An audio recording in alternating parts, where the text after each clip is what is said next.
Heureux de vous retrouver et je vous remercie de vous être rendus disponibles. Je retrouve les uns les autres autour de l'écran pour ce conseil de défense sanitaire du 11 août qui sera suivi d'un conseil des ministres pour prendre en particulier des dispositions relatives aux Outre-mer qui s'imposent. J'y reviendrai.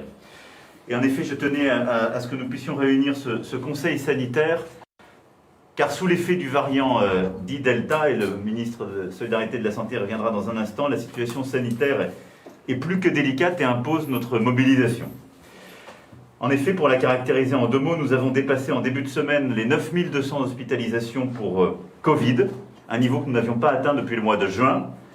La barre des 1600 patients en réanimation a également été franchie, et cela n'est bien souvent pas sans conséquence sur les autres pathologies, c'est-à-dire que on retrouve plusieurs établissements hospitaliers qui sont en train de déprogrammer des soins comme nous ne pensions pas avoir à le revivre. L'état des lieux est encore plus préoccupant dans plusieurs régions, Provence-Alpes-Côte d'Azur, Occitanie, Corse, territoires touristiques où les taux d'incidence sont très élevés, à plus de 500, ce qui fait craindre une augmentation là aussi de la pression hospitalière. Et d'ailleurs, les évacuations sanitaires ont repris venant de Corse ou d'Occitanie vers des territoires qui sont aujourd'hui moins sous pression.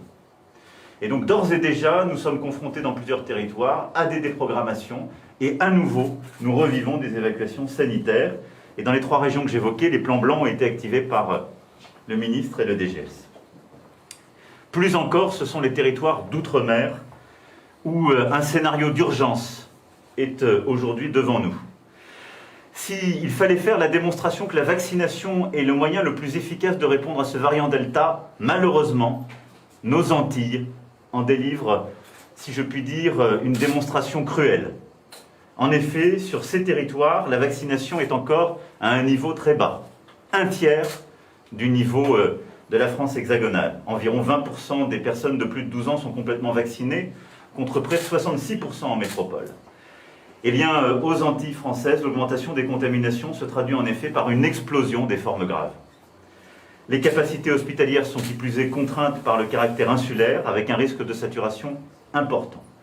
Nous sommes donc aujourd'hui, en Guadeloupe, en Martinique en particulier, devant une situation dramatique qui implique une solidarité inconditionnelle de la nation tout entière. En Guadeloupe et en Martinique, où se trouve actuellement le ministre Sébastien Lecornu, je sais qu'il est tôt pour lui, il est arrivé il y a quelques heures, et je le remercie de sa présence. Il sera rejoint dans quelques heures par le ministre des Solidarités et de la Santé.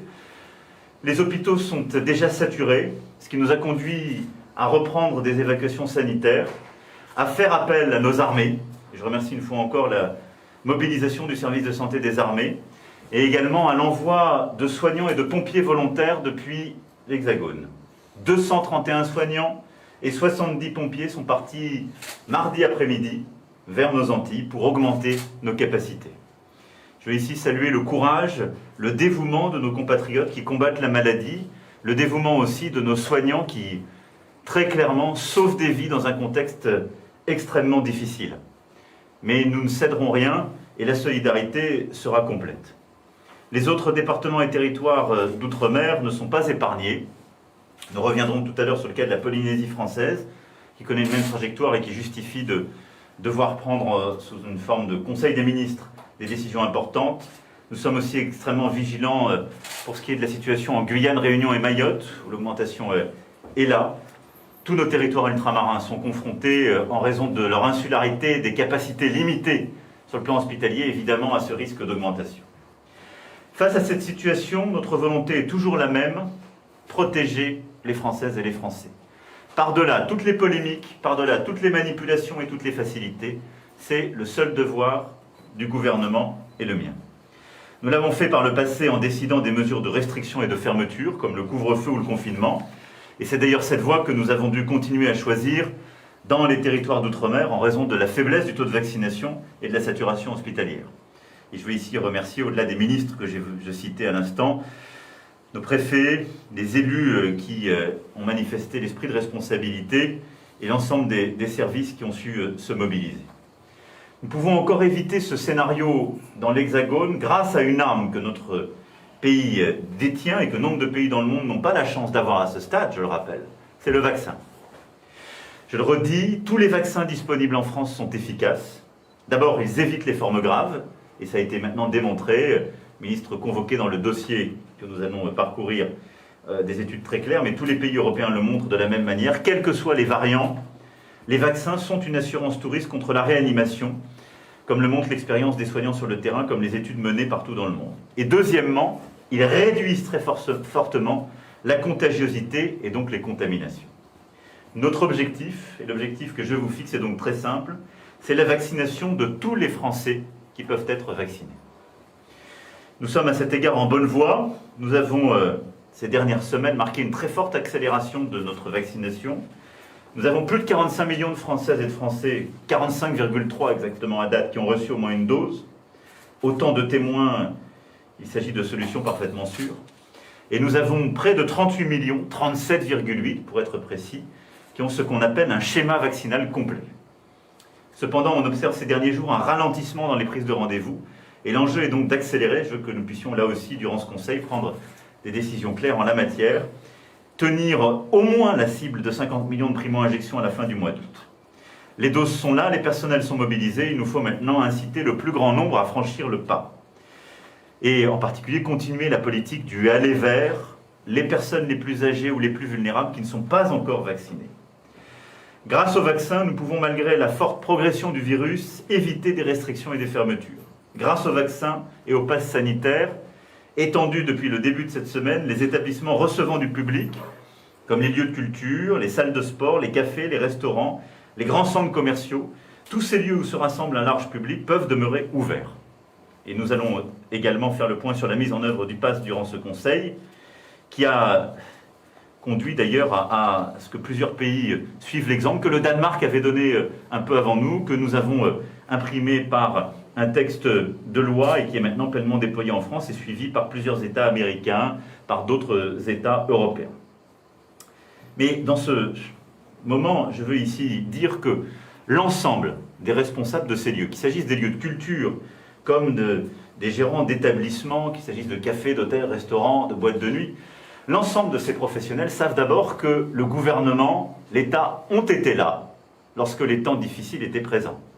Et je veux, au moment où des tensions réapparaissent, que chacun se souvienne que quand il n'y avait plus de chiffre d'affaires du tout à cause de l'épidémie, c'est bien l'argent public qui a permis de rémunérer les responsables de ces lieux comme leurs salariés.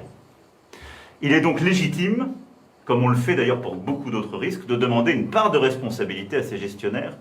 Et je sais que dans leur quasi-totalité, ils considèrent qu'il n'y a même pas de débat à avoir. C'est leur responsabilité. Personne ne veut que, en allant au spectacle, en allant à un événement sportif, en allant au restaurant ou au café, on prenne un risque. Nous sommes tous responsables, collectivement, là où nous sommes, de cette lutte contre l'épidémie.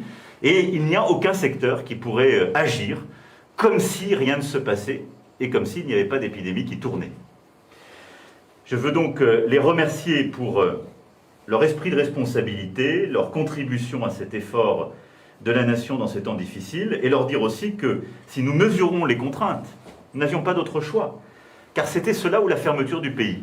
C'était cela ou de nouveaux couvre-feux, de nouveaux confinements, de nouvelles fermetures, comme on commence à le faire aux Antilles, comme d'autres territoires d'ailleurs commencent aujourd'hui à le faire. Nous agissons toujours avec le même esprit, être proportionnés et compter sur la responsabilité de chacun au sein de la nation.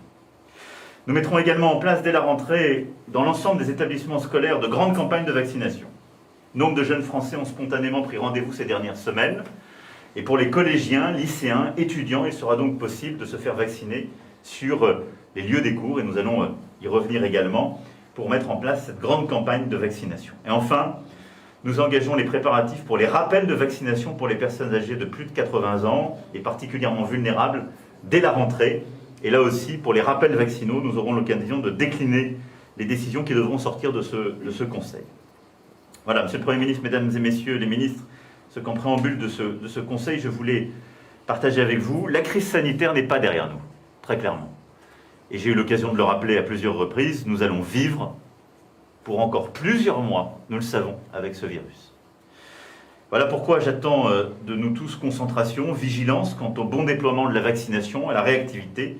Je remercie les ministres et les services de l'État, l'ensemble des responsables ici présents, de leur réactivité et leur engagement, quelle que soit la période. Je souhaite également que nous continuions à faire preuve d'une transparence totale sur les chiffres et les études comme nous le faisons depuis le début de l'épidémie. Loin de ce qu'affirment certains et qui font commerce de cette pandémie pour gagner des parts de marché politiques, jamais dans notre histoire une crise d'une telle ampleur n'a été combattue de manière aussi démocratique. Nous avons rendu publiques toutes les données dont nous disposions sur lesquelles nous fondions nos décisions. Nous avons pris des décisions, et c'est ce qui est attendu de celles et ceux qui président et gouvernent. Ces décisions ont ensuite suivi un chemin démocratique normal, avec des débats parlementaires nourris et des dizaines d'heures de débats de jour comme de nuit. Elles ont ensuite donné lieu à un contrôle constitutionnel comme il se doit et des décisions du Conseil constitutionnel qui s'est mobilisé lui aussi dans cette période. Nos institutions fonctionnent, gouvernement, parlement, Conseil constitutionnel. Et nous devons poursuivre sur cette voie, celle de la confiance sans cesse renouvelée dans nos institutions, comme celle de la mobilisation des savoirs scientifiques qui seuls doivent prévaloir quand il s'agit d'une épidémie. Je crois que nous en conviendrons tous autour de cette table. Celle enfin de l'appel au civisme et au sens du devoir de nos concitoyens.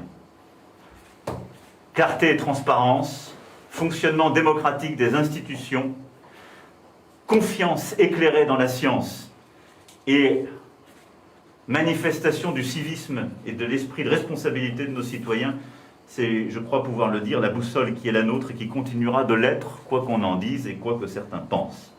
Il nous faut protéger et agir, c'est notre rôle et nous le tiendrons. Pour commencer ce conseil, nous allons donc revenir sur les points que je n'aurais pas évoqués sur la situation épidémique, à la fois en France mais également en Europe et outre-mer. J'ai pu évoquer